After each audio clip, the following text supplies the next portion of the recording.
This week, Persona 5 Royal releases exclusively on the PlayStation 4, and thanks to a review code provided by Sega, I've been able to dig into this JRPG and see what it's all about. I should get it out of the way up front though, this video is going to be tailored toward those who missed out on Persona 5 and are wondering if they should come aboard with Persona 5 Royal. I myself didn't get very far into the original release, so I'm not one to talk about the changes in a way that will resonate with those who played the original. So, if you're still here and are a relative newcomer like me, you might be confused by what Persona 5 Royal actually is. To put it simply, it's a re-release of Persona 5 with fine-tuning to certain game mechanics and some added content, comprising both DLC from the original Persona 5, as well as game content created exclusively for this enhanced version. Royal isn't a sequel, nor is it a simple Game of the Year styled release like what used to be so common. A lot of the adjustments this game makes are really nitty-gritty quality of life things that will really only mean something to you if you've already played vanilla Persona 5. So the question then immediately becomes, do you need to grab Persona 5 Royal, or are you fine playing the older version? I'll try to get it out of the way up front here, but the answer pretty much depends on your financial situation. To be blunt,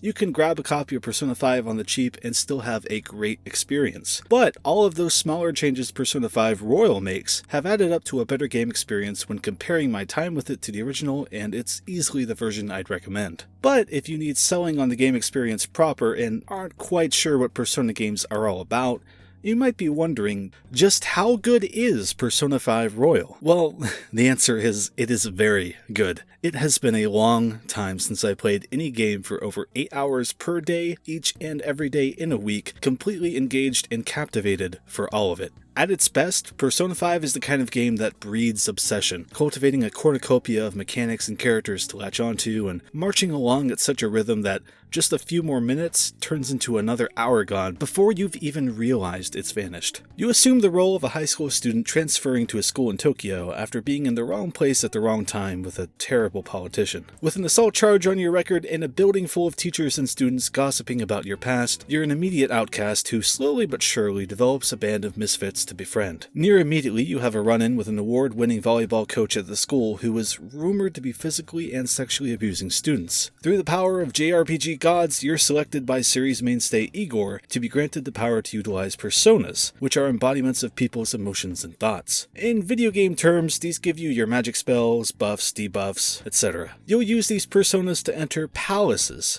physical manifestations of the warped, twisted desires of terrible people, such as the volleyball coach, to steal their heart and get them to confess to their sins. It's a lot to try to explain briefly here, but the gist is that you're traveling into the minds of villains to explore the game's dungeons, fight enemies, and eventually face a boss to resolve conflict and right the wrongs of the villain's real-world counterpart. You assume the moniker of Phantom Thieves as your role in their minds goes by unbeknownst to the actual person. It's a compelling enough narrative hook, but it wouldn't really work if the characters weren't easy to enjoy and build bonds with, and thankfully Persona 5 does a great job of making you feel like you're part of this group of outcasts, always punching up against heartless, shitty adults and odds, constantly out of your element, but ultimately possessing the ability to persevere. There isn't a weak link in the main group, and the rest of the characters involved are just as fun to engage with, whether it be your begrudgingly grumpy caretaker Sojiro, or even just the weird teachers you don't see too much of. It's all entertaining and helps to flesh out this very specifically crafted view of the world. Persona 5 shines in many ways, but its ability to craft an environment that is both oppressive and naively carefree is one that stood out to me the most. It's a game that has attempted suicide on one end of the spectrum and working as a convenience store clerk trying to remember the precision of a barcode on the other end.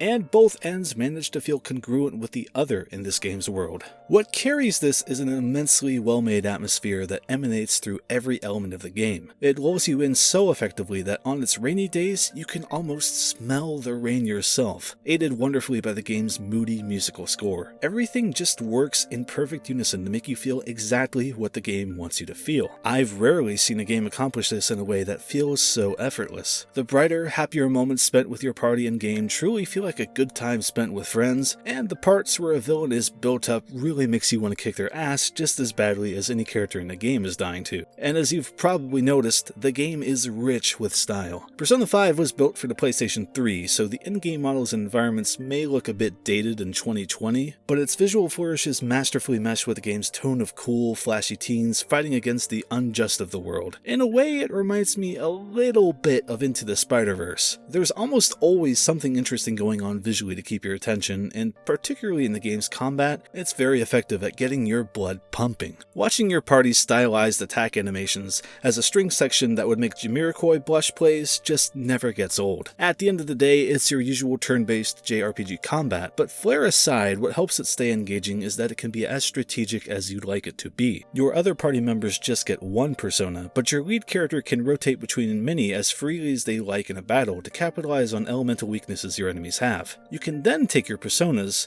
fuse them together, and get more EXP based on your relationships with characters in the real world, select which abilities and spells you want the fused persona to have, and then fuse that persona with another and fall down into the rabbit hole of creating perfectly tuned combatants. Or you could just put the game on its easiest difficulty setting and worry about basically none of this if you desire, letting you play it how you want. But as much as I enjoy the combat and exploring the interesting dungeons, I found myself even more obsessed with the normal, day-to-day aspects of Persona 5. Separate from your battle stats, you also have stats for things like knowledge, proficiency, kindness, and the like that impact how you can interact with characters and places. Persona 5 operates on a calendar system. Most mornings are spent in school, but you have after-school and evening time slots that can be spent grinding in the dungeon, hanging out with friends, studying for school, taking an eating challenge, submitting yourself to clinical trials, working a part-time job to boost up those stats, or crafting items to take back into the dungeons. To me, this was the real heart of Persona 5, and put quite frankly, I'd happily play this game even if it was just this, as it's really where it's captured me the most. It sounds incredibly mundane, and in a way it is, but it somehow perfectly balances against the main JRPG exploration and helps provide a wonderful breather between those sessions of the game. When I'm not playing Persona 5, I'm not yearning to get back out and fight more monsters. I'm thinking about what I want to try to level up next and which character I should spend time with to get to know them better. And as you get to know them better, you unlock bonuses that feed back into the combat, giving you even more reason to give up valuable study time to see even the characters you may not want to see as much as the others. Persona 5 Royal is a dense game with many simple systems that either feed into and strengthen each other, or contribute to the atmosphere of the experience. It addresses many complaints of the original game with great quality of life fixes, like giving you more free time and expanding your battle options early on, and also adds its own wrinkles to the experience by the way of new characters and areas and dungeons. It's the type of game you become completely engrossed with when you play it, and one you're thinking about as soon as you put the controller down to go do something else. I didn't know I needed this game, but especially with everything being the way it is right now during the time of this video's release, Persona 5 Royal's ability to completely engage me on every level speaks volumes of its strengths. If you enjoy JRPGs at all, you need to play this game. I'd like to thank Sega again for the review copy, and you for watching. If you like this video, feel free to subscribe, or maybe watch my video on Yakuza 0 to hear me talk about another Sega game you should try if you haven't already. I'd like to thank my patrons for helping to keep me going in these crazy times, particularly Capricornus, The Legend of Groose, Potate Jello, Goldstorm07, Patrick Thompson, Jeet, Calico++++ Seller would buy from again, and The Crazy Even. Thank you. It's not an accident, I know.